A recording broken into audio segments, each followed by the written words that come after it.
subscribe and press the bell icon to never miss any update. राष्ट्रपतिको पदमा एकजना महिला हुनुहुन्छ, उहाँलाई सम्मान गर्न नसक्नु, आफ्नै आमालाई सम्मान गर्न नसक्नु, त्यो मानसिकता के भएको मानसिकता? पार्टी छोडेर गए, दशा लागेर गए। पार्टी छोड्नु हुँदैन थियो उनीहरू। 19 पेज लामो झुटा आरोपहरूको यति लामो फेरिस्त तयार गरेर दुश्मनीपूर्ण ढङ्गले चल्दा पनि मैले भनिरहेँ, कमरेड यसो नगर्नु, पार्टीमा मिलेर एक हप्तामा उनीहरूको हालत भयो। कहाँ छन् भन्ने मान्छेले थाहा पाउन छोडेर हामी यहाँ छौँ भनेर लेखेर बस्नु। एक हप्ता आइसक्रिम किन्छ, केटाकेटीले खाँदै गर्छ, चुँदै गर्छ, चुँदै गर्छ। यिनीहरू पनि कराउँदै गर्छन्, चुँदै गर्छ, कराउँदै गर्छन्, चुँदै गर्छ। वैशाख 27 गतेसम्ममा पुग्दा उनीहरूको बरफ अनुहार खुम्चिसकेको छ, निन्द्रा लाग्न छोडिसकेको छ, खाना रुच्न छोडिसकेको छ बिचराहरूलाई। अझै मैले तर्साइदिएँ भने के हो? त्यस कारण म धेरै तर्साउने कुरा पनि गर्न चाहन्छु। पेरिस डाँडा तपाईँहरू लानुहोस्, गाउँ खाने कथा जस्तै म भनिदिन्छु। जनता जति सबै हाम्रा राम्रा राम्रा मान्छे, सबै हाम्रा काम नलाग्ने बिग्रिएका सबै तपाईँका लिएर जानु।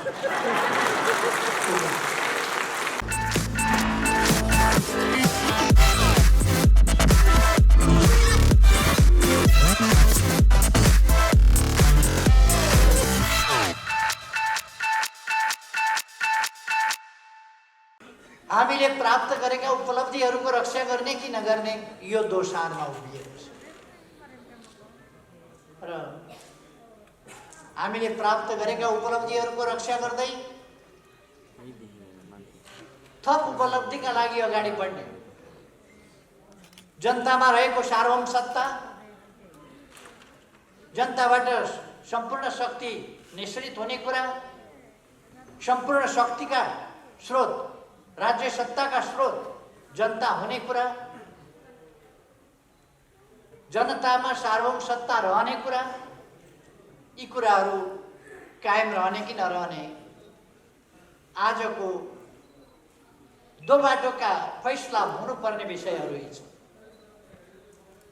देशलाई अस्थिरतातर्फ फर्काउन खोज्ने, देशलाई सार्वभौम सत्ता सम्पन्न जनताको सार्वभौमिकताको कदर नहुने, त्यता देशलाई जान नदिने, निर्वाचन हुँदै हुँदैन भन्ने, निर्वाचन भयो भने देश बर्बाद हुन्छ भन्ने यस्ता हल्लाहरू चलाएर केही मानिसहरू तर्क कुतर्कको चाङ लगाएर हो हल्ला गरेर यदि निर्वाचन हुने फैसला हुन्छ भने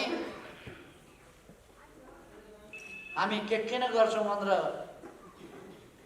स्वतन्त्र न्यायपालिकाको स्वतन्त्र न्यायाधिकार माथि चुनौती दिने विभिन्न प्रकारका क्रियाकलाप र हरकतहरू भइरहेका छन्। यस्तो बेलामा तपाईँहरूको यो राष्ट्रिय भेला भइरहेको छ। म यस भेलाको सफलताको निम्ति, उपलब्धिपूर्ण सार्थक सफलताको निम्ति हार्दिक शुभकामना व्यक्त गर्न चाहन्छु। तपाईँ हामी कुनै प्रकारको अलमलमा पर्न हुँदैन।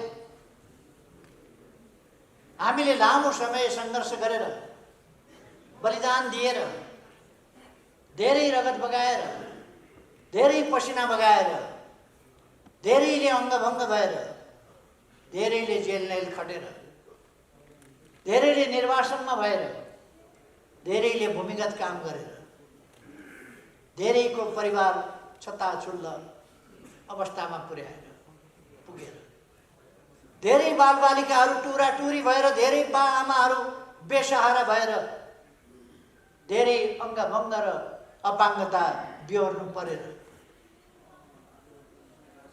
घरबार सबै अस्तव्यस्त बनाएर त्यसपछि हामीले प्राप्त गरेका उपलब्धिहरू समाप्त पार्ने एउटा षड्यन्त्रको जालो बनिएको छ र त्यो षड्यन्त्रको जालो आज मात्रै होइन, हिजोदेखि बन्दै आएको हो र हामीले त्यसलाई पराजित गर्दै गएका छौँ। तपाईहरूले अघिल्लो पल्ट पनि देख्नुभयो, हामी नाकाबन्दीका विरुद्ध लडाईँ गर्छौँ, नाकाबन्दीका विरुद्ध अडान लिन्छौँ, नाकाबन्दीको खुलेर विरोध गर्छौँ भने बोल्न नजानेर एउटा मान्छेले गलत ढङ्गले बोलिदिएर देशको अस्तित्व खतरामा पर्ने भयो, त्यसका नेतृत्व परिवर्तन गर्नुपर्छ भन्ने मान्छेहरू निस्किए। नाकाबन्दीको हामीले सामना गरिरहँदा अब जनताले सरकारलाई ढुङ्गाले हानेर खेच्छन्। यस्तो सरकार किन चाहियो? अरूले हाम्रा देशमाथि नाकाबन्दी लगाउने, हामीले विरोध गर्दा यस्तो सरकार किन चाहियो? नाकाबन्दीका विरुद्ध अडिने सरकार किन चाहियो भनेर जनता भड्काउन खोज्ने ती तत्त्वहरू त्यस बेला पनि थिए। एउटा देश बेष्टित अवस्थाबाट हामीले भूजडित अवस्थामा दुवैतिरबाट हाम्रा छिमेकीहरूबाट समुद्रसम्मको आवागमन, पारवहन र यातायातका पक्षहरूलाई अगाडि बढाउँदा, नयाँ नयाँ सन्धि सम्झौताहरू गर्दा त्यसलाई दुत्कार्ने मान्छेहरू पनि थिए। त्यो तपाईँ हामीले देखेकै हो। जसो गर्दा पनि आलोचना गर्ने, जे गरे पनि आलोचना गर्ने र राष्ट्रवादलाई एउटा तमासाको विषय बनाउन खोज्ने, देशका लागि काम गर्ने, देशका लागि अडान लिने कुरालाई विरोध र निन्दा जसरी पनि गर्ने, यो नाटक हो भन्ने, यो प्रायोजित हो भन्ने, यो नौटङ्की हो भन्ने, तर अनि विभिन्न प्रकारका हाउभाउ गरेर क्रान्तिकारी पल्टिने, राष्ट्रवादी पल्टिने ती तमासाहरू हामीले देखेका छौँ। त्यसकारण म आग्रह गर्न चाहन्छु, हामी नेपाली जनताहरू कुनै प्रकारले अल्मलिन हुँदैन। तपाईहरूका बीचमा अहिले अलिकति स्पष्टता आउन थाल्यो होला। कतिपय साथीहरूको मनमा थियो होला, कतिपय साथीहरूलाई साँच्चै पत्याउँ पनि लागेको थियो कि केपी ओली जनजाति विरोधी, केपी ओलीले जनजातिलाई देख्न सक्दैन, जनजातिको विरोध गर्छ भनेर तपाईँहरूका कानमा, यताको कानमा पनि यताको कानमा पनि पुर्याएका थिए। तपाईँहरूको कानमा पुर्याएका थिए ती कुराहरू। मैले के भनेको थिएँ? नेपाल एउटा जमानामा भनियो होला कुनै सन्दर्भमा 4 वर्ण 36 जातको फुलबारी हो भनेर। यो देश अब 4 वर्णको होइन, वर्णविहीन, यहाँ वर्ण सर्णका कुरा गरेर काम छ। अब 4 वर्ण 36 जात होइन, 127 जात जातिका जनताको साझा फुलबारी हो यो देश।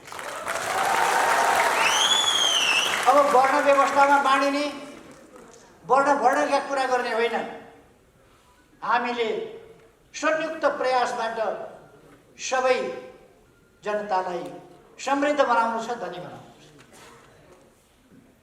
सबैले खान, लाउन, बस्न, छोराछोरी पढाउन, स्वास्थ्य उपचार गर्न पाउने परिस्थिति कमसेकम ल्याउनु छ आर्थिक हिसाबले भन्ने। कम्तीमा पनि ती आधारभूत आवश्यकताहरूको परिपूर्ति हामीले हरेक नेपाली जनताहरू गर्नुपर्नेछ। म तराईमा गयो भने मधेस भनेर मधेसी जनतालाई भड्काएर हिँड्दिनँ, सिङ्गो नेपालको कुरा गर्छु। हिमाल, पहाड, तराई, मधेस, पूर्वदेखि पश्चिमसम्म सबै एक हौँ।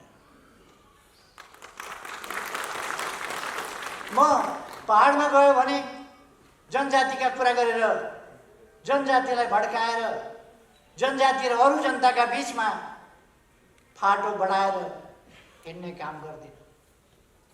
म त्यहाँ पनि भन्छु, आज तपाईँहरूसँग पनि भन्छु, हामी सबै नेपालीहरू एउटा देशका, एउटा हावामा सास फेरेका, एउटै हिमालबाट रसाएर बगेर आएको पानी पिएका, एउटै धरतीका अन्न फलफुल जडीबुटी खाएका दाजुभाइ दिदीबहिनीहरू हौँ।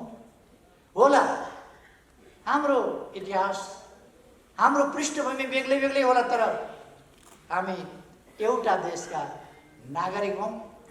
समान हकका, समान अधिकारका हकदार छौँ, समान अवसरका हकदार छौँ। समान रूपमा हामीले सुरक्षा प्राप्त गर्नुपर्दछ, सबैले उत्तिकै सम्मान प्राप्त गर्नुपर्छ, सबैले बराबर अधिकार र अवसर पाउनुपर्छ र हामी सबैले समृद्ध हुन पाउनुपर्छ। त्यसै कारण हामीले भनेका छौँ, यो एउटा जात र अर्को जातको लागि होइन, सिँगै नेपालको लागि, सिँगै नेपाली जनताका लागि, समृद्ध नेपाल, सुखी नेपाल। हामीलाई समृद्ध नेपाल चाहिएको छ, सुखी नेपाली चाहिएको छ। त्यसका लागि हामी सुशासन र विकासको बाटोबाट तीव्र गतिले अगाडि बढ्न चाहन्छौँ र समृद्ध नेपाल र सुखी नेपालीमा पुग्न चाहन्छौँ। हामी त्यसका लागि लोकतन्त्रलाई सुदृढ गर्न चाहन्छौँ।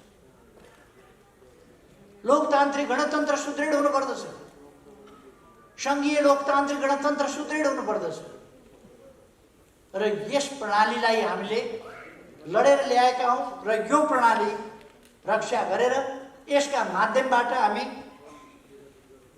देशमा सुशासन, विकास हासिल गर्ने र त्यस बाटोबाट समृद्धि र सुख हासिल गर्ने, त्यस बाटोमा अगाडि बढिरहेका छौँ। म तपाईँहरूलाई भन्न चाहन्छु, कतिपयलाई रिस उठ्छ,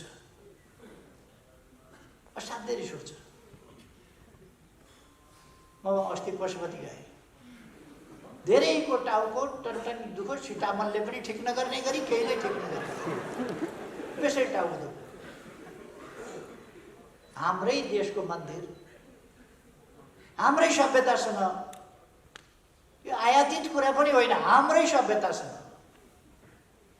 सबभन्दा पुरानो सभ्यता, सबभन्दा पुरानो दर्शन, शैव दर्शन। र मैले तपाईँहरूलाई भनिरहनु पर्छ जस्तो लाग्दैन, शिवजी अथवा शम्भु, उनलाई किरातेश्वर महादेव पनि भन्छ, अथवा साधारणतया के मानिन्छ भने कैलाशपति शिव किरात हुन् भनेर मानिन्छ। अनि म शिव मन्दिरमा पनि जान्छु, कृष्ण मन्दिरमा पनि जान्छु, बुद्ध मन्दिरमा पनि जान्छु, देवी मन्दिरमा पनि जान्छु, अरू ठाउँहरूमा पनि जान्छु जहाँ जहाँ जनताले, नेपाली जनताले आफ्ना आफ्ना आस्था गरेका छन्, विश्वास गरेका छन्। ती सबै जनता, तिनको संस्कृति, तिनको विश्वास, तिनको आस्था, त्यसलाई म सम्मान गर्छु। राज्य सबै धर्मप्रति समान दृष्टिकोण राख्छ, समभाव राख्छ। राज्यले समभाव राख्दछ। त्यसकारण हामीले भनेका छौँ, राज्य कुनै धर्म विशेषको राज्य होइन।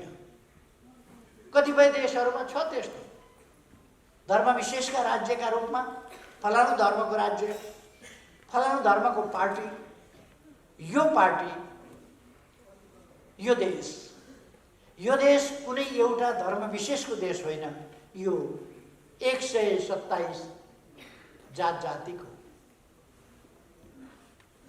त्यति नै भाषाभाषीको यो देश साझा देश हो, साझा फौजदारी हो। यो विविधता हाम्रो सांस्कृतिक सम्पन्नता हो, हाम्रो गौरव हो। हाम्रा वेशभूषामा विविधता छ, ओल्लो गाउँ र पल्लो गाउँमा भाषा फरक पर्छ। आज डम्फुकी के बजाएर मैले कार्यक्रमको उद्घाटन। यो हाम्रो सांस्कृतिक सम्पन्नता हो। मलाई थाहा छ भरे बेलुका टिकटकमा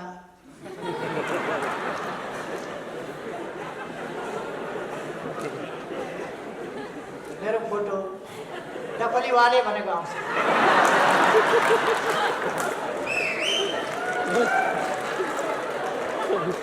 मैले कुन हिसाबले कुन मर्यादाका साथ हाम्रो संस्कृतिलाई सम्मान गरेर डम्फु बजाएर उद्घाटन गरे, त्यस कुराको अर्थ र महत्त्व बुझ्ने ल्याकत भइदिए बेग्लै हुन्थ्यो। ल्याकत नभएपछि त्यो डपलीवाले।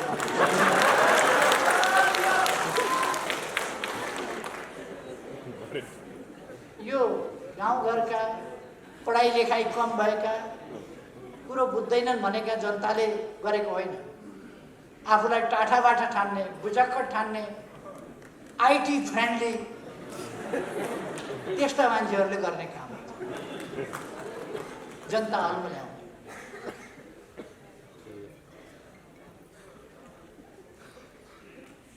हामी विविधताले युक्त देश। विविधता हाम्रो भौगोलिक पहिचान हो। सर्वोच्च शिखर सगरमाथादेखि लिएर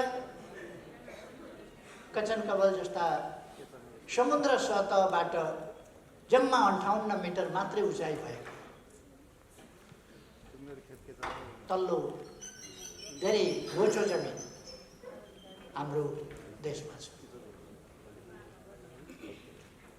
हाम्रो देशको भौगोलिक विविधता यस्तो छ।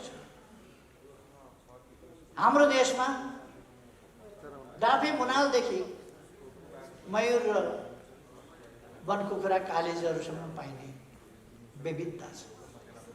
हाम्रो देशमा चौरी याकदेखि लिएर च्याङ्ग्रादेखि लिएर गाई बाख्रा अरू साधारण खसी बोका गाई गोरु पाइने ठाउँ पनि छ।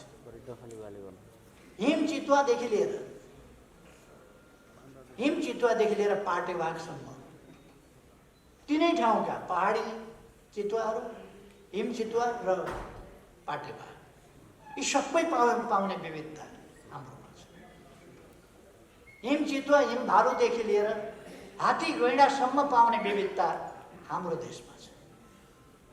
यार्चा गुम्बादेखि लिएर पिप्लासम्म पाउने विविधता हाम्रो देशमा छ। र शेर्पा, भोटे,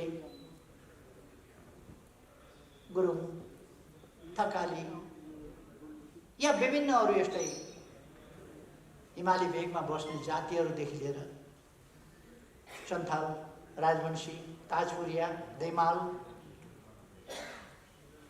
यसै गरेर थारू, यादव, अरू विभिन्न बोलीचालीको भाषामा पचपनिया भन्ने जाति, विभिन्न जातिहरू बस्ने यस देशमा विविधता छ।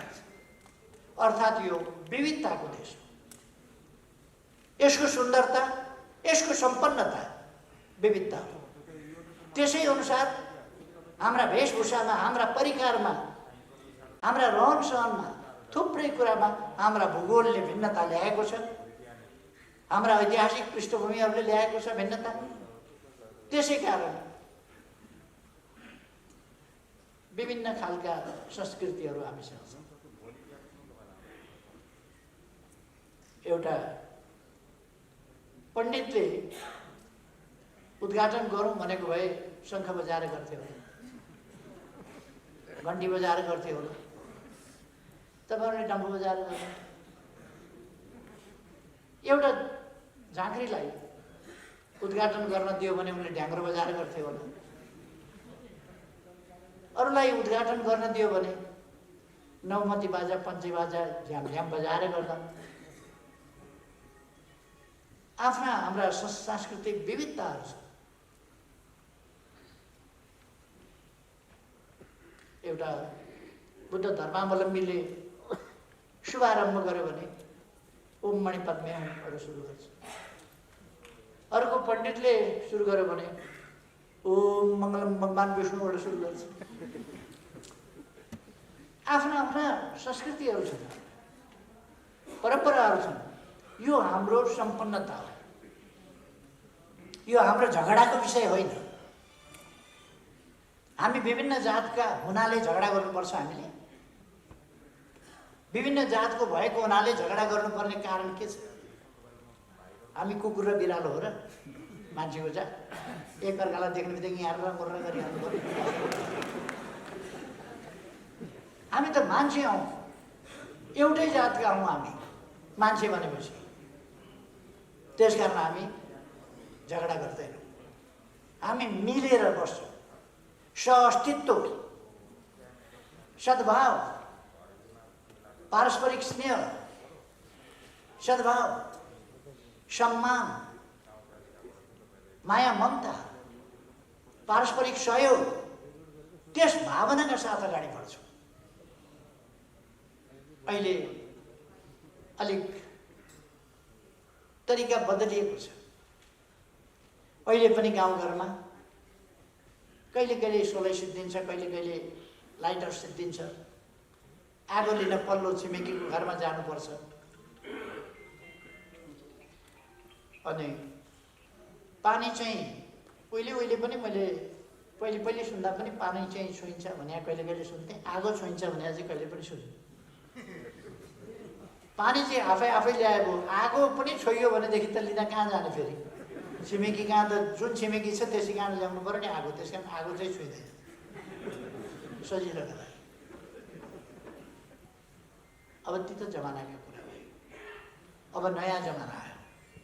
हामी विभिन्न भाषाभाषीहरू, विभिन्न जात जातिहरूका, वेशभूषाहरूका, तिनीहरूमा हामी गर्व गर्दछौँ। हाम्रा गीतहरू, हाम्रा नाचहरू, हाम्रा संस्कारहरू, हाम्रा संस्कृतिहरू, तिनीहरूप्रति हामीलाई गर्व छ। हामी सामान्य रूपमा नेपाली भाषा बुझ्छौँ। यस भाषाले हामी सबैलाई एक ठाउँ ल्याएको छ। यो भाषा नभएको भए नेपालभरिका जनता अर्कोसँग भेट्ने बित्तिकै इसाराको भाषा बोल्नुपर्ने अवस्था हुन्छ। त्यस्तो अवस्थामा हामी बाँडिन्थ्यौँ होला सायद। कुनै पनि देशलाई जोड्ने एउटा भाषाको माध्यम हुन्छ। हामीसँग मुख्य रूपमा नेपाली भाषाले हामीलाई जोडेको छ। यो कुनै हिजो होला, कुनै कारणले कुनै भाषाको डोमिनेसन भयो होला। हिजो औपनिवेशिक हिसाबले उपनिवेश कायम गर्दा अङ्ग्रेजीले दुनियाँमा राज गर्यो होला। तर आज जोसुकैले पनि दुनियाँमा फेरि अङ्ग्रेजी बोल्न, अङ्ग्रेजी सिक्न र अङ्ग्रेजीबाट आफ्ना कुरा अर्कालाई भन्न, अर्काले भनेको कुरा आफूले बुझ्न मद्दत पुर्याएको छ। अङ्ग्रेजी भाषा कुनै खुसीले संसारभरि फैलिएको हो र? त्यहाँका जनताले चाहेर रुचाएर खुसीले हो र? हिजो औपनिवेशिक ढङ्गले थिचोमिचोका साथ फैलिएको। दक्षिणी अमेरिकामा, ल्याटिन अमेरिकामा स्पेनिस भाषा बलजफ्ती त्यहाँका जनतालाई मारेर थिचेर कुल्चिएर त्यहाँ स्पेनिस भाषा चल्यो। तर एउटा राम्रो पक्ष आज के भएको छ भने सारा ल्याटिन अमेरिका विभिन्न देशहरू छन्, तर जहाँको मान्छेले पनि, जुन देशको मान्छेले पनि स्पेनिस भाषाको माध्यम अपनाएको छ र त्यसबाट उनीहरू एकअर्कामा आबद्ध पनि भएको छ। स्पेनिस भाषाले आज ल्याटिन अमेरिकालाई एकताबद्ध बनाउन सजिलो बनाएको छ, किनभने उनीहरू एकअर्काको भाषा बुझ्छन्। फ्रेन्च भाषा यत्तिकै धेरै देशहरूमा अफ्रिकामा फैलिएको होइन, दमन गरेर उपनिवेश बनाएर नै फैलिएको हो र फैलाइएको।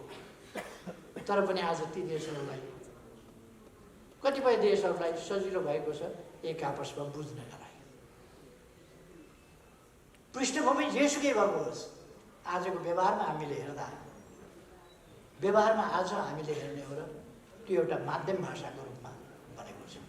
हामीले अरू भाषाहरूलाई विकास गर्ने, संरक्षण गर्ने, विकास गर्ने, सानोभन्दा सानो भाषा पनि हाम्रो समृद्धि हो, हाम्रो सांस्कृतिक सम्पदा हो, त्यसको रक्षा गर्ने, त्यसको सम्वर्धन गर्ने कुरामा हामीले ध्यान दिनुपर्छ।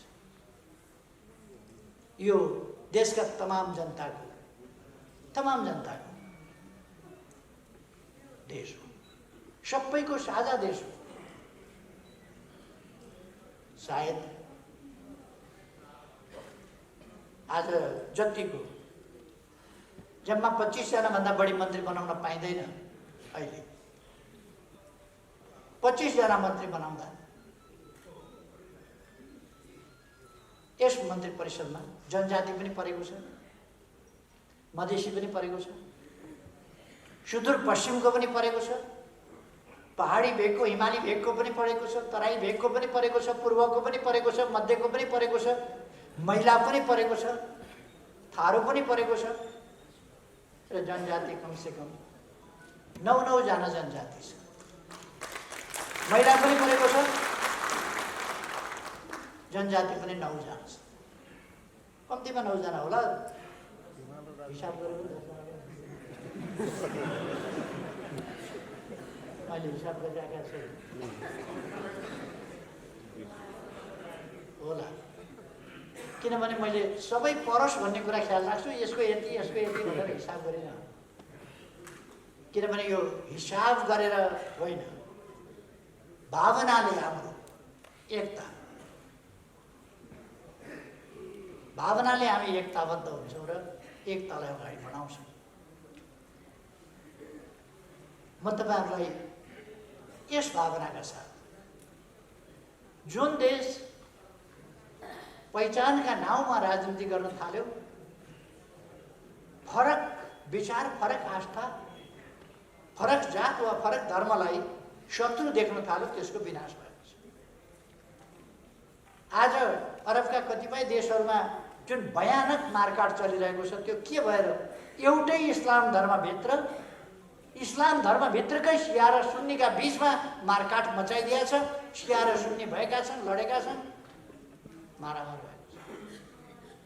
कमसेकम इस्लाम धर्मभित्र, मुस्लिम समुदायभित्र त्यस्तो नहुनु पर्थ्यो, एकअर्कालाई सम्मान गर्नु पर्थ्यो, तर त्यो हुन नसक्दा काटमार भएको छ। देश नै विनाशको स्थितिमा पुगेको छ। यत्रो सम्भावना भएका देशहरू जहाँ पानी उगाए भन्दा बढी तेल उगाउन पाइन्छ र दुनियाँलाई बेच्न पाइन्छ, त्यस्ता देशहरू लडाइँको कारणले कंगाल भइरहेका छन्। रुवान्डा भन्ने देशको मैले अक्सर नाम लिने गर्छु। 2टा जाति, हुतु र तुत्सी, हुतु र तुत्सी भन्ने 2टा जातका बीचमा लडाइँ लगाइदिए। त्यही देशका जनता, मिलेर बसेका जनता, सँगै बसेका जनता, ओल्लो घर पल्लो घर भएर बसेका जनता एक आपसमा आरामसँग व्यवहार गरेर कुटुम्ब सम्बन्ध कायम गरेर सोल्टी भन्दै बसेका छन्। ती सोल्टीका बिचमा मारामार लगाइदियो। 3 महिनामा 10 लाख मान्छे स्वाहा। यताको सोल्टी पनि मारियो, उताको सोल्टिनी पनि मारियो, सखा। अनि 3 महिनामा 10 लाख मान्छे मारिएपछि एउटा सानो देशको हालत के भयो? बर्बाद भयो। दुनियाँका लागि एउटा नकारात्मक दृष्टान्त भयो। फाटेको कट्टु लगाएको छ, फाटेको गन्जी लगाएको छ, नयाँ बन्दुक र नयाँ गोलीको माला दिएको छ। त्यो बेहा, त्यो दुःखद स्थिति। त्यो नयाँ गोलीको माला चाहिँ उसलाई उपलब्ध छ, गन्जी उपलब्ध छैन। गन्जी कसैले दिँदैन। दामी बन्दुक 100 रुपियाँको गन्जी लाउन सक्दैन। 10-20 लाखको बन्दुक चाहिँ उसका हातमा छ। किन भन्दा छिमेकी दाइलाई मार्न, छिमेकी भाइलाई मार्न, छिमेकी बहिनीलाई मार्न, छिमेकको नानी मार्न, छिमेकको हजुरबा मार्न, छिमेकको हजुरआमा मार्न। त्यसकै लागि किनभने त्यो बन्दुक बोक्ने हुतु हो भने ऊ के अरे तुलसी हो, बन्दुक बोक्ने तुलसी हो भने ऊ चाहिँ हुतु हो। त्यसकारण मार्ने। अपराध के भयो भन्दा हुतुका कोखबाट जन्म लियो त्यसकारण मारिनुपर्छ, अथवा तुलसीको कोखबाट जन्म लियो त्यसकारण मारिनुपर्छ। यो खालको बुद्धि यस देशमा ल्याएर यो जाति जनजाति मधेसी पहाडी सबैको साझा यति धेरै विविधतायुक्त देशमा ल्याएर त्यो विष छर्कन खोजियो, छर्कियो धुमधामसँग, खुब छर्कियो त्यो विष। म धन्यवाद भन्न चाहन्छु तपाईँहरूलाई, बकाउन खोजियो। अब उत्सव आयो, हाम्रो राज्य आयो, जीवै पिछेका राज्य, जातै पिछेका राज्य, भाषै पिछेका राज्य, धर्मै पिछेका राज्य, गोत्रै पिछेका राज्य, टोलै पिछेका राज्य। मान्छेलाई कस्तो सनक चलाइयो भने यहाँ परापूर्व कालमा कुमालको राज्य थियो। अब कुमाल तिमी आफै राजा हुनुपर्छ। अब बिचरा खाना लाउन छैन, राजा हुनुपर्छ भनिदिएको छ, सनक जगाइदिएको छ। तर जनताले त्यो कुरा पत्याएन। अलिअलि मान्छेहरू वर्ग लिन खोजे, तर जनताले पत्याएन। र राष्ट्रिय एकता हुनुपर्छ, हामी एकजुट हुनुपर्छ, राष्ट्र एकजुट हुनुपर्छ।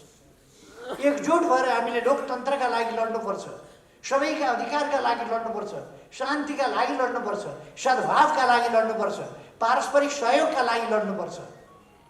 एकअर्काको ज्यानको प्यासा, खुनको प्यासा भएर लड्ने होइन। त्यो कुरा नेपाली जनताले बुझ्यो र साम्प्रदायिक विद्वेषलाई टाटा बाई बाई गरिदियो। आज केही तत्त्वहरू छटपटाएर बसेका छन्। जनता अल्मल्याउने जमाना सिद्धिएको थाहा नपाएर फेरि जनता अल्मल्याउन सकिन्छ कि भनेर थोत्रा नाराका टालाहरू टकटक्याउँदै हिजो फ्याँकेका प्ले कार्डहरू फेरि निकालेर राख्दै हामी यहाँ छौँ है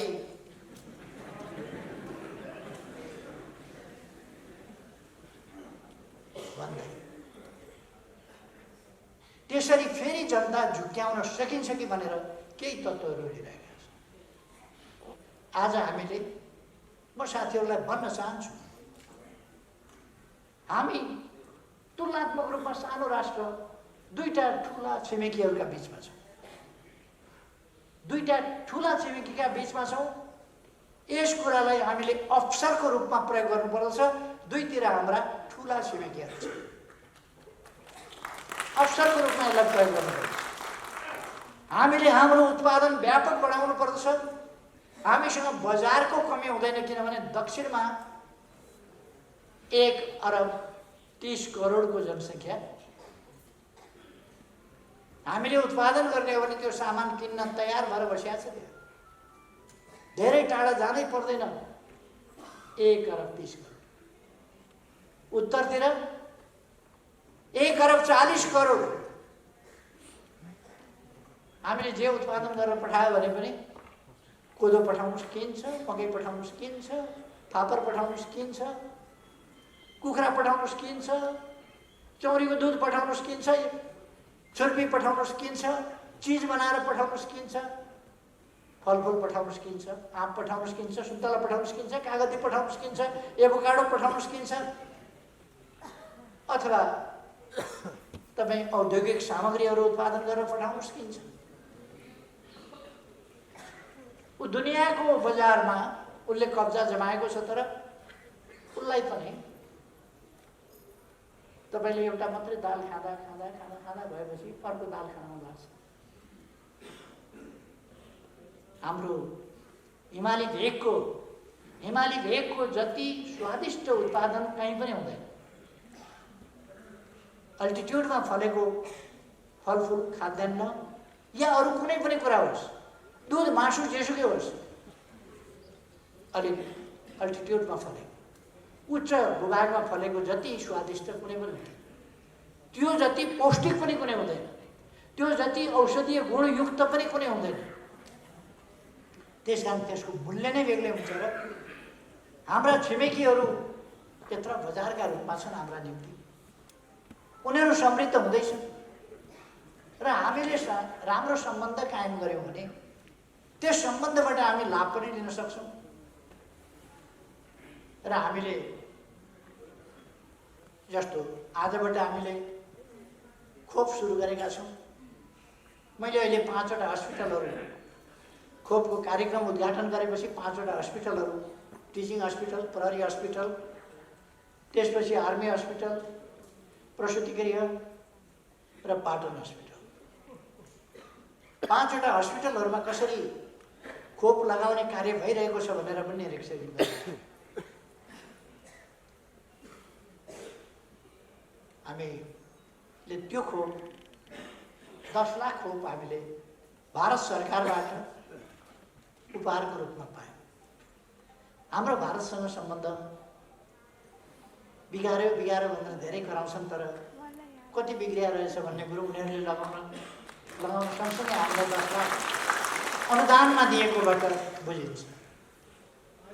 भारतसँगको हाम्रो सम्बन्ध राम्रो छ, सम्बन्ध राम्रो छ र राम्रो बनाउनुपर्छ। भारतसँगको सम्बन्ध, चीनसँगको सम्बन्ध सबैसँग राम्रो बनाउनुपर्छ। सम्बन्ध बिगार्नु राष्ट्रवाद होइन, सम्बन्ध सपार्नु राष्ट्रवाद हो। तर सपार्ने भन्दा आफ्नो भूमि पनि छोडिदिने, आफ्नो भूमि समेटेर नक्सा पनि बनाउन नसक्ने, अनि अहिले कराएर हिँड्ने, नाटक हो भन्ने, सेटिङ हो भन्ने, प्रायोजित हो भन्ने, तमासा गरे हो भन्नेहरूले आफू प्रधानमन्त्री हुँदा कुन सा ठुलो कुरा हो त्यति चुच्चे नक्सा छाप्न भनेर किन नछाप्या त उहाँहरू? त्यति काम किन नगरे? मैले एउटा पत्रिकालाई, एउटा टेलिभिजनलाई अन्तर्वार्ता दिएँ। त्यो प्रायोजित त्यो नाटक हो भने त्यही नाटक त्यत्तिकै दृढताका साथ उभिएर किन बोल्न नसक्नु भएको? किन जिब्रो लटपटिएर देशका पक्षमा नबोलेर अन्त नि गएको जिब्रो किन गयो? उहाँहरूको जिब्रो पनि खुलस्त देशको पक्षमा उभिनु पर्यो नि त। देशको पक्षमा उभियो कोही भने त्यसलाई गाली गर्ने, यो नाटक हो। नाटकै सही।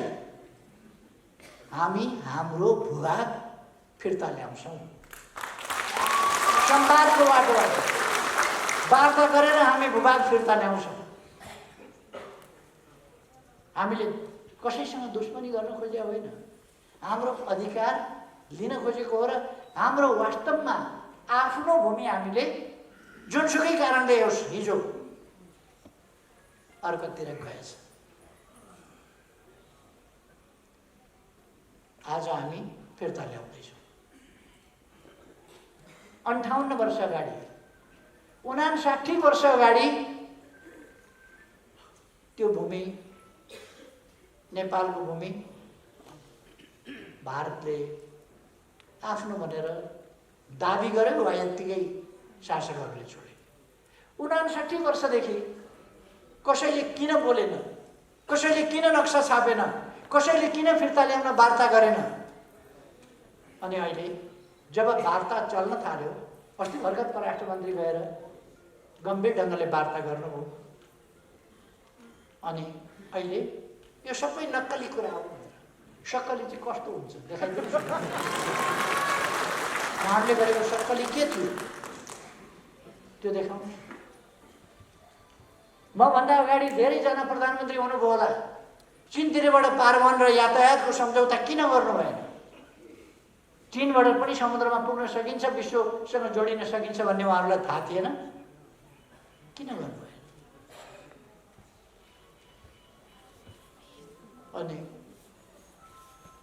उहाँहरूले देशलाई किन डिजिटल नेपाल बनाउँछु भन्न सक्नु भएन। आज 68 भन्दा बढी जिल्लाहरूमा इन्टरनेट सेवा हामीले राम्रैसँग पुर्याइसकेका छौँ। अप्टिकल फाइबरको सुविधाबाट पुगिसकेका छ। 92% जनता आज विद्युतको उपभोग गर्छ, बिजुली उपयोग गर्छन्। 92% जनता। हामी आइकन हामीले क्याम्पेन चलायौँ 2-3 वर्षसम्म बालबालिका स्कुलमा, बालबालिका अनिवार्य स्कुलमा। बालबालिका हुनुपर्ने ठाउँ स्कुल हो, वनमा होइन, घाँस दाउरामा होइन, चरीचरणमा होइन, त्यतिकै खेल्ने ठाउँमा होइन, बालबालिका स्कुलमा हुनुपर्छ। हामीले त्यो अभियान चलायौँ र आज 98% भनेको लगभग 100%। 100% सम्पूर्ण बालबालिका स्कुलमा छ। हिजो महिलाहरू बालिकाहरू पछाडि परेका थिए, आज बालिकाहरू बराबरी स्कुलमा छ। कुनै पनि बालिका छुट्टो परेका छैन। भर्ना गरे पनि 2-4 क्लास पढेपछि छोडेर बाहिर निस्किन्थे। आज छोडेर बाहिर निस्किनेको सङ्ख्या साह्रै न्यून भएको छ, घटेको छ।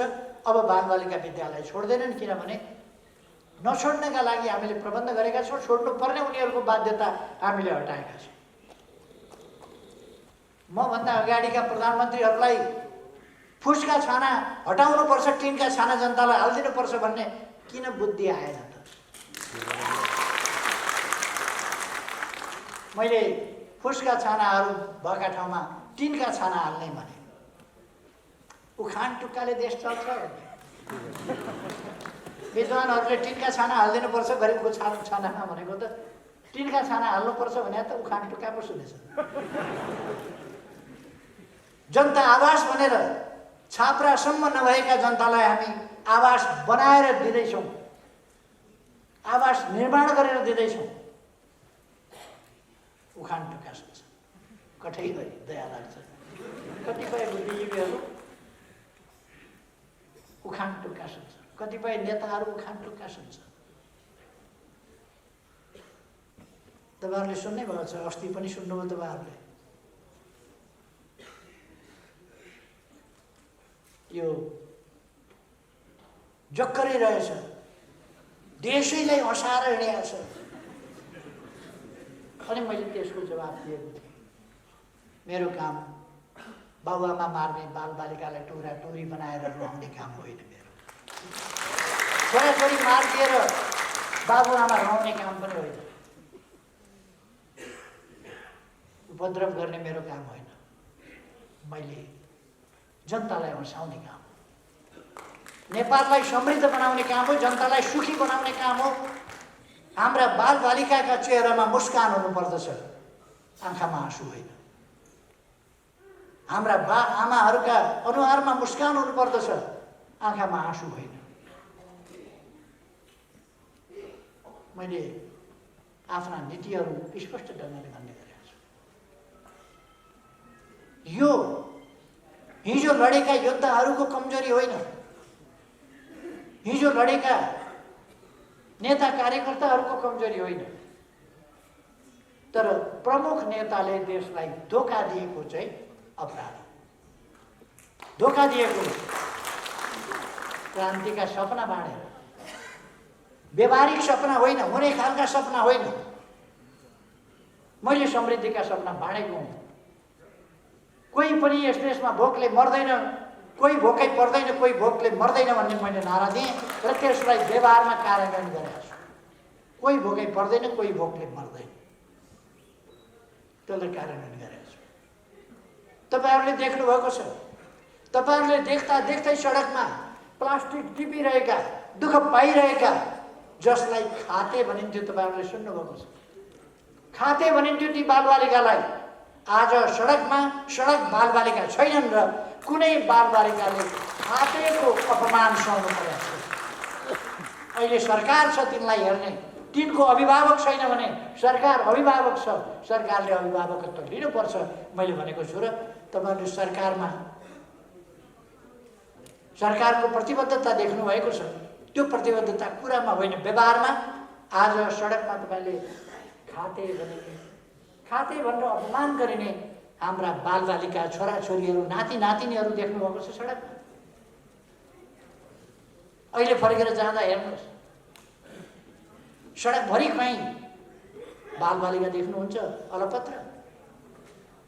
सहयोगापेक्षी मानव, शरीरभरि घाउ छ, हातभरि घाउ छ, खुट्टाभरि घाउ छ, टाउकाभरि घाउ छ, कपाल तेरिङ्गा परेको छ, सडकको पेटीमा फालिएको छ। त्यस स्थितिमा आज कोही पनि भेटिँदैन, किनभने सरकार छ यहाँ तिनीहरूलाई हेर्ने। सरकारले उठाएको छ, प्रबन्ध गरेको छ र विभिन्न सङ्घ संस्थाहरूसँग मिलेर त्यसको व्यवस्थापन गर्न सङ्घ संस्थाहरूलाई पनि प्रोत्साहित गरेको छ, सहयोग गरेको छ। उनीहरूसँग मिलेर सरकारले काम गरिरहेको छ। त्यसकारण सडक मानव छैन। नेपाल यस्तो लाग्थ्यो भिख मगाएको देश जस्तो लाग्थ्यो। अब नेपालमा तपाईँ सडकमा टोकरी हल्लाउँदै 2 पैसा भोक लाग्यो पेट समाउँदै, बच्चा बोकेर नानी देखाउँदै हात पसार्दै गर्ने कोही देख्नुहुन्छ? नेपालीहरू त्यस्तो छैन। कोही तत्काल बाहिरबाट आएकाहरू हुनसक्छ, तर नेपालीहरू त्यस्तो छैन। अब हामीले गरेका कामहरू देखिँदैछ। दाना, म्याग्दीको दाना र पर्वतको उसमा हामी सब स्टेसन बनाउँदैछौँ। त्यो छिटै अब तयार भइसक्यो, त्यो उद्घाटन गर्दैछौँ हामी। ढल्केवर सब स्टेसन त्यो छिटै हामी उद्घाटन गर्दैछौँ, त्यो तयार भइसक्यो। पोखरा एयरपोर्ट तयार हुने अवस्थामा छ। भैरवा एयरपोर्ट तयार हुने अवस्थामा छ। निजगढ एयरपोर्ट बनाउँदैछौँ। पूर्व पश्चिम राजमार्ग चौडा बनाइँदैछ। हुलाकी राजमार्ग, त्यो भेगमा बसेका दाजुभाइ दिदीबहिनीहरूलाई थाहा छ, 20 वर्षदेखि गफ मात्रै चल्यो। परारको साल हामी आफै बनाउँछौँ भनेपछि अहिले आधाभन्दा अलिक धेरै काम सिद्धिएको छ। अब छिट्टै नै त्यसलाई सिद्ध्याउने तयारीमा छ। हुलाकी राजमार्ग अन्तर्गत थुप्रै बाटाहरू, पुलहरू कालोपत्र गरिएको छ, पुलहरू बनाइएका छन्, पक्कै पुलहरू। राजमार्गको रूपमा त्यसलाई विकास गरिएको छ। यहाँहरूले देख्नुभएको छ लुम्बिनी बुद्धको जन्मस्थल, तर त्यहाँ केही पनि भएको थिएन। टाङ्गेले एउटा मास्टर प्लान बनाए, त्यसको कार्यान्वयन भएको थिएन र त्यहाँ सभा गर्ने ठाउँ पनि थिएन। म प्रधानमन्त्री भएको पहिलो वर्ष गएको, हुरी बतास र पानीले पालसाल उडाइदियो। हिलोमा हामीले विदेशी पाहुनाहरूलाई हिलोमा कुर्सी राखेर कार्यक्रम गर्नु। मैले त्यही घोषणा गरेँ। 2 वर्षभित्र 5000 अटाउने हल यहाँ निर्माण गरिन्छ। ध्यान केन्द्र, सम्मेलन केन्द्र यहाँ बनाइन्छ। तर मैले रेलको पनि कुरा गरेँ, पानी जहाजको पनि कुरा गरेँ, हवाई मैदानहरूको विकास गर्ने कुरा गरेँ, केबल कारहरू बनाउने कुरा गरेँ, पहाड खनेर छोटा बाटा सुरुङ मार्गहरू बनाउने कुरा गरेँ। अनि आत्तिए। देश यसै गतिमा विकास भयो भने त केपी ओलीलाई त कसैले पराजितै गर्न नसक्ने भयो। देशको विकास भएकोमा खुसी होइन उहाँहरूलाई, देशको विकास भएकोमा खुसी छैन उहाँहरूलाई। केपी ओलीले बनायो भनेर लोकप्रिय हुने भयो।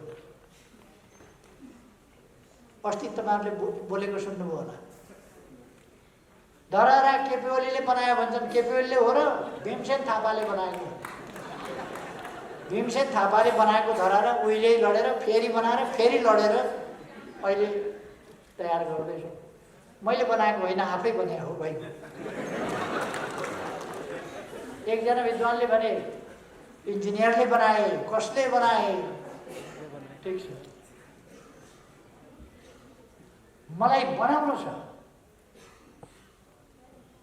मैले एउटा अभियान थालेको थिएँ, रानी पोखरीमा शिलान्यास गरेर हिँडेको थिएँ।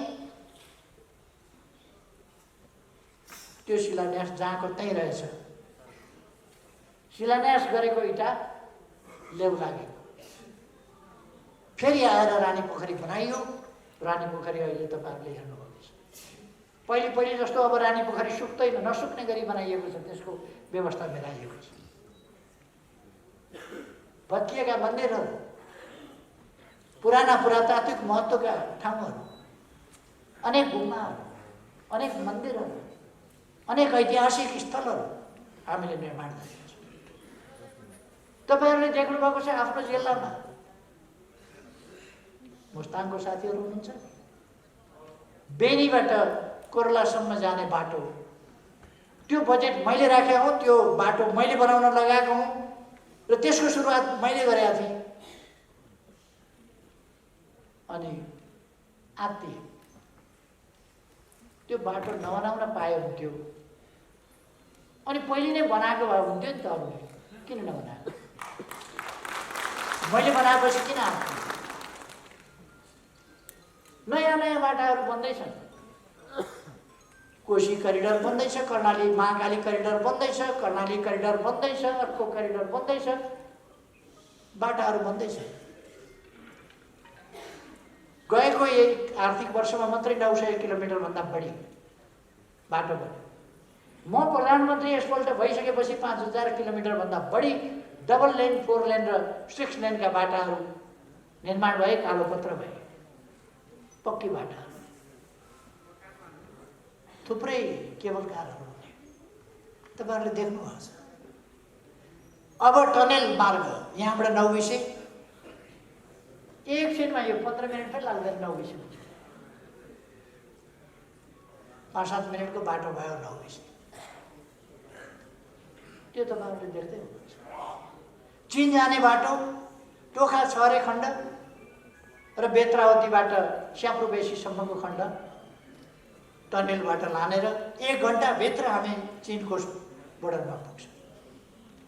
किमाथाङका बाटो अस्ति म हेर्न गएँ, 15 किलोमिटर बाँकी छ ट्र्याक खोल्न, त्यो छिटै नै ट्र्याक खोलिँदैछ। त्यसपछि कुनै पनि मौसममा चीनसँगको आवत जावत नरोकिने गरी त्यहाँ बाटो बन्दैछ। त्यो कुरा यहाँ अब ओलाङचुङ गोला पुग्न, पूर्वमा ओलाङचुङ गोला पुग्न अलिकति बाँकी छ। मैले धेरै केही भन्नुपर्ला जस्तो लाग्दैन। विभिन्न ठाउँका नाकाहरू, विभिन्न ठाउँका बाटाहरू बनिरहेका छन् तीव्रताका साथ। मदन भण्डारी राजमार्ग तीव्रताका साथ बन्दैछ, मध्य पहाडी राजमार्ग तीव्रताका साथ बन्दैछ। पूर्व पश्चिम रेल विभिन्न ठाउँमा बन्दैछ। अब पूर्वबाट फेरि मैले छिटै नै शिलान्यास गर्दैछु, त्यो पनि बन्छ। 7वटा प्रदेशमा औद्योगिक क्षेत्र, नयाँ औद्योगिक क्षेत्रहरू निर्माण गरेर उद्योग धन्दाहरू स्थापना गर्ने काम गर्दैछु। दैलेखबाट पेट्रोल डिजेल हामी निकाल्दैछौँ। नवलपरासीको धौबादीबाट फलामखानी निकाल्दैछौँ। 50औं वर्षसम्म हजारौं टनका दरले निकाल्दाखेरि पनि नसकिने गरी हामीसँग फलामखानी छ। त्यसबाट स्टिल पनि बनाउन सकिन्छ, के अरे ऊ पनि बनाउन सकिन्छ। त्यस्तो फलामखानी हामी तयार गर्दैछौँ। र पर्वतको फलामखानी, तनहुको फलामखानी, यिनीहरूलाई पनि त्यसैसँग प्रयोग गर्दैछौँ। त्यसै गरेर बैतडीको अभ्रक खानी, त्यसै गरेर जाजरकोटको तामाखानी लगायतका अनेक खानीहरू हामी अगाडि बढाउँदैछौँ।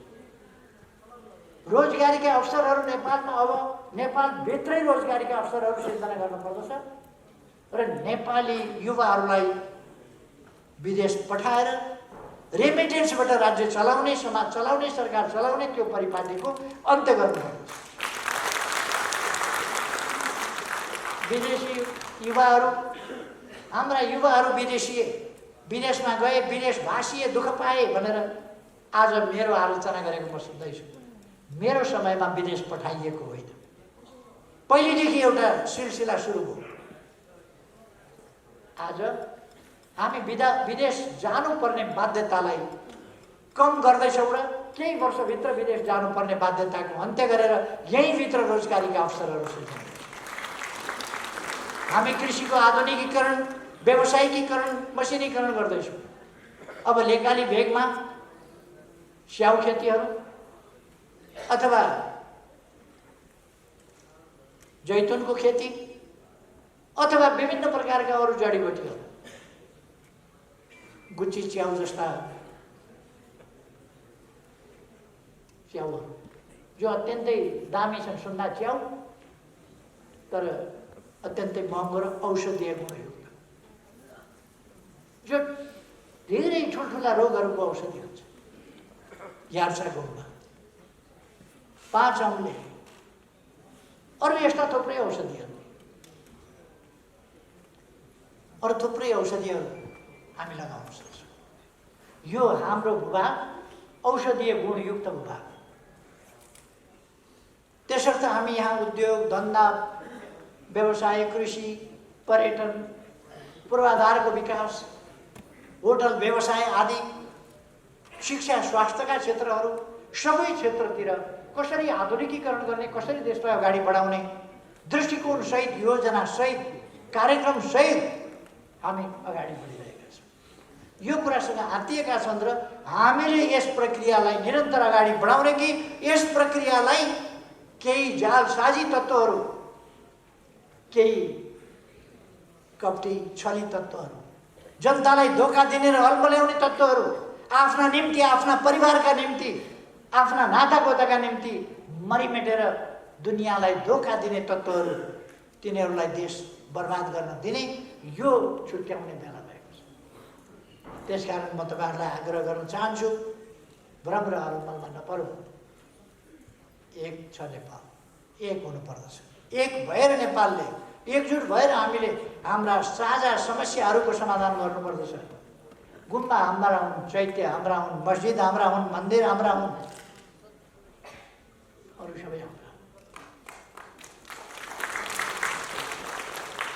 विभिन्न प्रकारका देवी देवता छन्, विभिन्न प्रकारका हाम्रा आस्थाहरू छन्, विश्वासहरू छन्। ती कुराहरूलाई हामीले सम्मान गर्नुपर्छ र यो विविधतालाई फलाएर फुलाएर, यो विविधतालाई विविधताकै रूपमा तर एकताबद्ध ढङ्गले अगाडि बढाएर हामी राष्ट्र निर्माणमा जुट्न सक्नुपर्दछ। तब मात्रै हामी हाम्रो देशलाई समृद्ध बनाउन सक्छौँ, सुखी नेपालीको देश बनाउन सक्छौँ, आधुनिक नेपाल बनाउन सक्छौँ, सभ्य देश बनाउन सक्छौँ। अघि एकजना साथी मसँग भेट भएको थियो। नेपालमा नेपालीहरू यस्ता यस्ता भाषा कसरी बोल्न सक्छन्, यो नराम्रो नराम्रो भाषा, गाली गलौज, फोहोर, अश्लील तमासा कसरी गर्न सक्छन्, कसरी यति साह्रो सांस्कृतिक अधोपतन भयो। सञ्चार माध्यममा विभिन्न ढङ्गले बोलिन्छ। आफूभन्दा ठुलालाई तपाईँ भन्ने, आफूभन्दा सानालाई तिमी भन्ने, साह्रै मिलेका ससाना प्यारो गरेर तँ पनि भनिन्छ। हाम्रो भाषा त्यस्तो छ। तर हामी बाबुलाई तिमी भन्दैनौँ, आमालाई तिमी भन्दैनौँ, दाजुलाई तिमी भन्दैनौँ, दिदीलाई तिमी भन्दैनौँ, हजुरबा हजुरआमाहरूलाई तिमी भन्दैनौँ, तपाईँ भन्छौ भनेको थिएँ। केपी ओलीलाई सम्मान पुगेन अरे भनेर मैले कहाँ मेरो कुरा गरेँ? मैले त हाम्रो संस्कृतिको कुरा गरेँ, हाम्रो भाषाको कुरा गरेँ, हाम्रो भाषिक शिष्टताको कुरा गरेँ, हाम्रो समाजको, मर्यादित समाजको त्यो पृष्ठभूमि र ऐतिहासिकताको कुरा गरेँ। हाम्रो समाज मर्यादित समाज हुनुपर्छ। देशप्रति अलिकति पनि चिन्ता छैन ती मान्छेहरूलाई, अचम्म लाग्छ।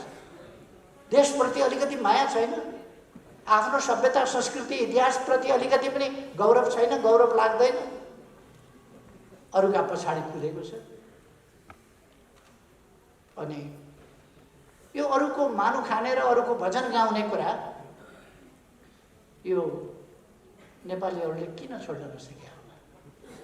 केही नेपालीहरू, थोरै नेपालीहरू किन यसो गर्छ?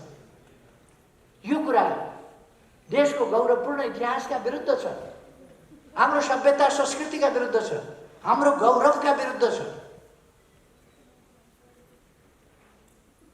मैले हाम्रो गौरवपूर्ण इतिहास, हाम्रो गौरवपूर्ण सभ्यता, हाम्रो विश्वले सिक्न लायकको सामाजिक प्रबन्ध, त्यसको कुरा गरेको हो। विश्वले सिक्न लायकको सामाजिक प्रबन्ध छ, त्यो कुरा गर्न खोज्यो। त्यसलाई हामीले कायम राख्नुपर्दछ, त्यसलाई माथि उठाउनुपर्छ र नेपाललाई दुनियाँमा एउटा शिष्टता मर्यादा भएको सभ्य देशको रूपमा, सभ्य नागरिक बसेको देशको रूपमा चिनाउनुपर्छ दुनियाँमा। हामीमा शालीनता हुनुपर्छ। आज जापान दुनियाँमा प्रसिद्ध छ मृदुभाषिताका लागि, मिठो बोल्ने कुराका लागि। जेसुकै गर्दाखेरि पनि कृतज्ञता जाहेर गर्छ, यस्तो गरेर ल्याउँछ। सभ्यता शिष्टता प्रकट गर्छ, झगडा गर्ने होइन, मिल्न खोज्छ, सहयोगी भावना राख्छ। जापान हाम्रो जस्तो इतिहास भएको देश होइन।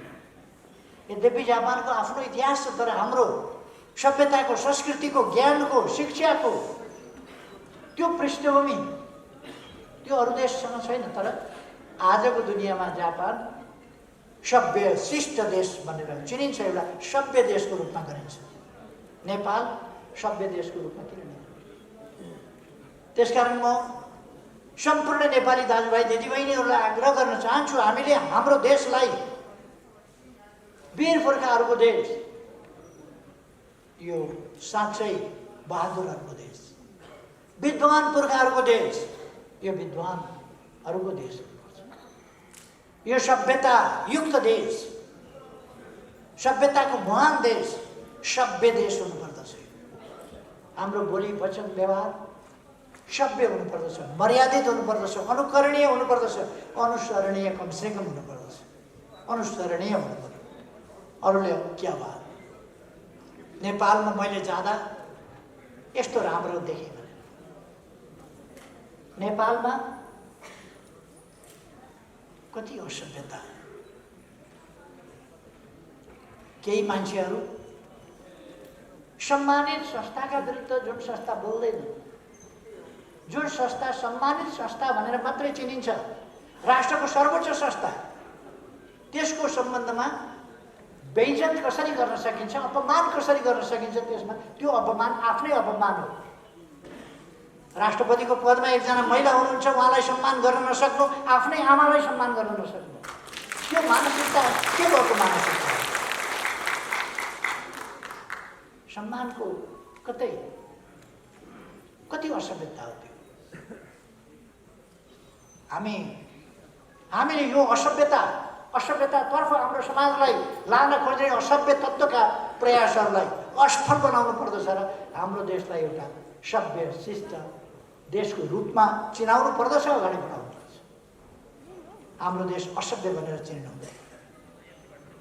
यो देश लुच्चा लफङ्गाहरूको देश हुनु हुँदैन, यो आवाराहरूको देश हुनु हुँदैन, यो कर्मवीरहरूको देश हुनुपर्दछ। यो अत्यन्तै बुद्धिमान मानिसहरूको देश हुनुपर्दछ। मतिभ्रष्टहरूको देश होइन, सुमतिहरूको देश हुनुपर्दछ। र यो देश सुन्दर मात्रै होइन, अब समृद्ध पनि हुनुपर्छ। त्यसकारण मैले भनेको छु, यो देशलाई अब गरिब बनाइराख्न सकिँदैन। त्यसमा तपाईँ हाम्रा हातहरू जोड्न जरुरी छ। म तपाईँहरूलाई विश्वास दिलाउन चाहन्छु, अहिलेको सरकार, अहिलेको नेतृत्वले ठिक समयमा, भनेका समयमा निर्वाचन गराएर देशमा स्थिरता ल्याउने, स्थायित्व कायम गर्ने, विकासको गतिलाई तलमाथि पर्न नदिएर अगाडि बढाउने, लोकतन्त्रको रक्षा गर्ने, हाम्रो संविधानको रक्षा गर्ने, संविधान आवश्यक परेका ठाउँमा, जनतालाई चाहिएका ठाउँमा, देशलाई चाहिएका ठाउँमा संशोधन हुन सक्ने दस्तावेज हो। तर संशोधन गर्न सकिन्छ भन्नुको अर्थ संविधान मान्दिन भन्ने कुरा हुँदैन। हामी संविधान दुःखले ल्याएको संविधान पालना गर्छौँ, आवश्यक परेका ठाउँमा संशोधन गर्दै अगाडि बढ्छौँ, यसको रक्षा गर्छौँ र यसलाई समृद्ध बनाउँछौँ। हामीले ल्याएको प्रणालीको रक्षा गर्छौँ र यसलाई समृद्ध बनाउँछौँ। यस ढङ्गले हामी अगाडि बढ्छौँ। यसका निम्ति तदारुकताका साथ अगाडि बढ्न म सम्पूर्ण दाजुभाइ दिदीबहिनीहरूलाई आग्रह गर्न चाहन्छु। अब मैले धेरै समय नलिउँ, धेरै समय भइसकेका पनि छ। म साथीहरूलाई आग्रह गर्न चाहन्छु, अहिलेको विवाद नकली विवाद। केही मान्छेहरू पार्टी छोडेर गए, पार्टी छोडेर गए, दशा लागेर गए। पार्टी छोड्नु हुँदैन थियो उनीहरूले। मैले धेरै सम्झाउने कोसिस गरेको, यद्यपि मलाई उनीहरूका भाषा सुन्नुहोस्, उनीहरूका तरिका सुन्नुहोस्। पार्टीभित्र बसेर 19 पेज लामो झुटा आरोपहरूको यति लामो फेरिस्त तयार गरेर दुश्मनीपूर्ण ढङ्गले चल्दा पनि मैले भनिरहेँ, कमरेड यसो नगर्नु, पार्टीमा मिलेर उठ्नु। तर हिन्दीमा एउटा भन्छ, मौत आती है तो चिट्ठी के पैरो गाते हैं। कमिलाको काल आयो भने पखेटा पलाउँछ अरे। पखेटा पलाएपछि पालबाट निस्केर भुर्र उड्छ, चराले टपक्क टिप्छ, अर्को भुर्र उड्छ, अर्को चराले टपक्क टिप्छ, अर्को भुर्र उड्छ। यी कमिलाका पनि प्वाख पलाए। अब यिनलाई जनताले कुनै माफ गर्नेवाला छैन।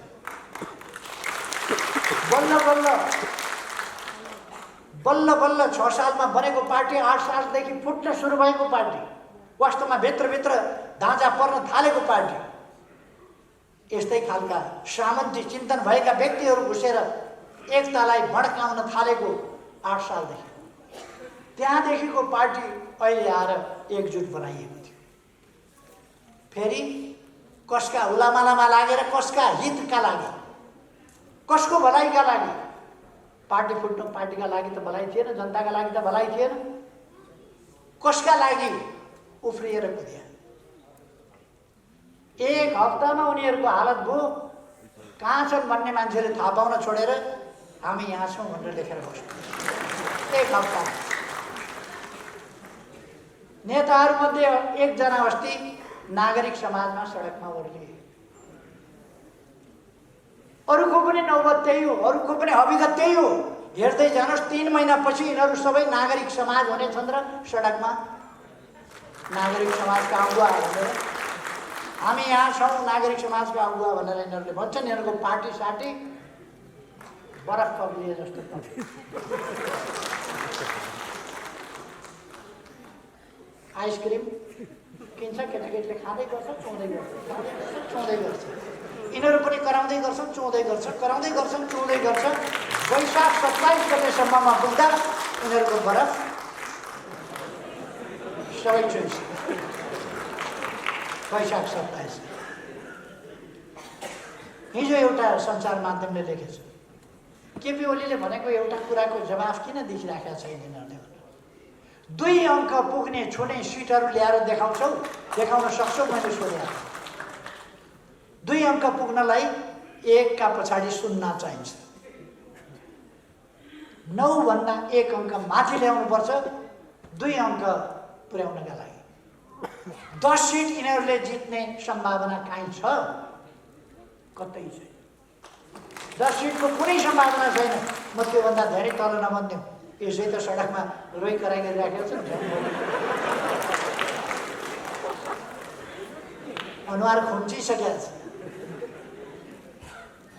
निन्द्रा लाग्न छोडिसकेको छ, खाना रुच्न छोडिसकेको छ बिचराहरूलाई। अझै मैले तर्साइदिएँ भने के हो? त्यस कारण म धेरै तर्साउने कुरा पनि गर्न चाहन्छु। तर बाटै त्यो रोजेपछि के गर्ने? काशी जाने कुटीको बाटो हुन्छ। उनीहरू सफलतातर्फ हिँडेनन्, त्यो बाटो छानेनन्। विनाशको बाटो छानेपछि अब उनीहरूलाई सोद्धा हामी त एकदम स्वर्गतिर हिँड्या भन्छन्, तर भिरको डिलबाट हात फाल्न खोजिराख्यो। अब कस्तो स्वर्ग पुग्छ भन्दाखेरि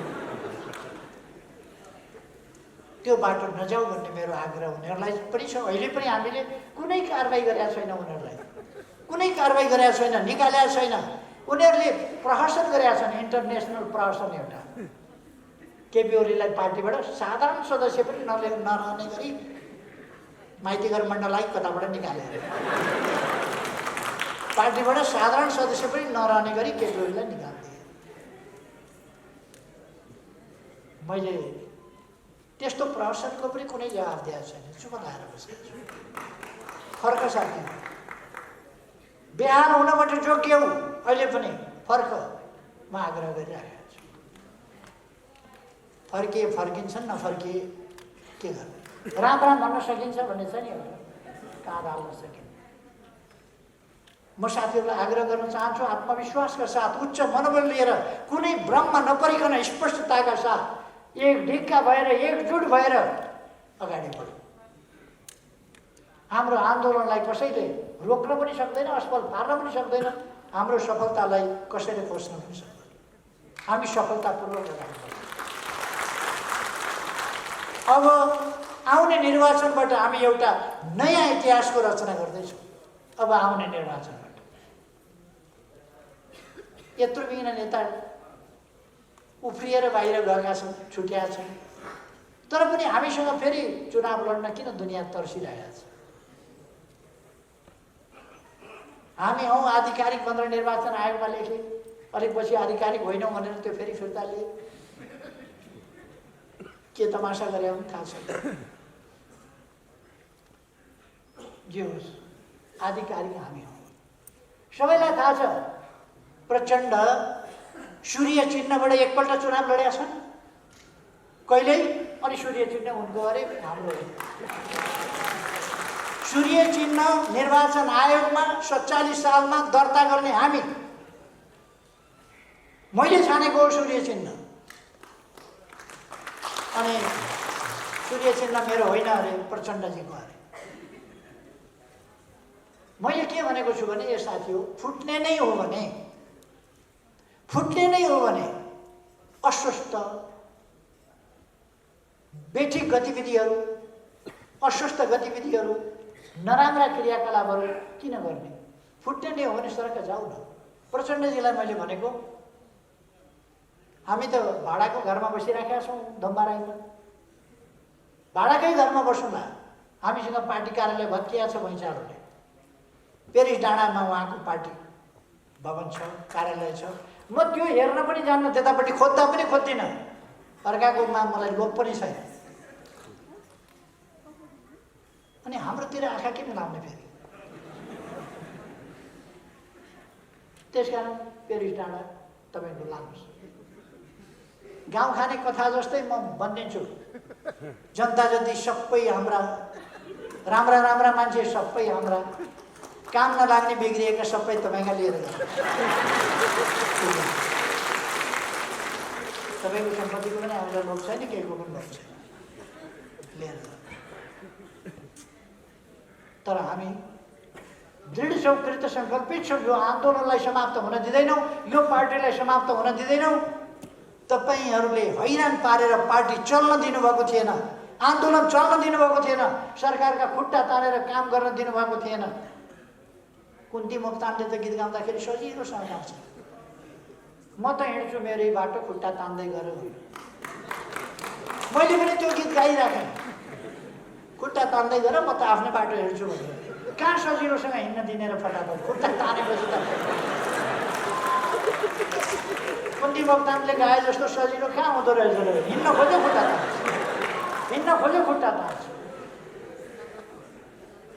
मैले पनि घरमा गीत गाउँदा त सजिलो लागेको थियो, तर जब सरकार चलाउने बेला आउँछ खुट्टा तान्छ, पार्टी चलाउने बेला आउँछ खुट्टा तान्छ। खुट्टा तानेपछि कसरी? त्यस्तो बेलामा पनि हामीले यत्रो काम गऱ्यौँ भने अब यी खुट्टा तनुवाहरू बाहिर निस्किएपछि कुन गतिमा हामी काम गर्छौँ तपाईँहरूले अनुमान गर्न सक्नुहुन्छ। अब सरकार, अब पार्टीले देशको नेतृत्व नीतिगत आधारमा, वैचारिक आधारमा ठिक ढङ्गले गर्छ र पार्टीलाई एकताबद्ध बनाएर गतिशील ढङ्गले अगाडि बढाउँछ एकजुट भएर।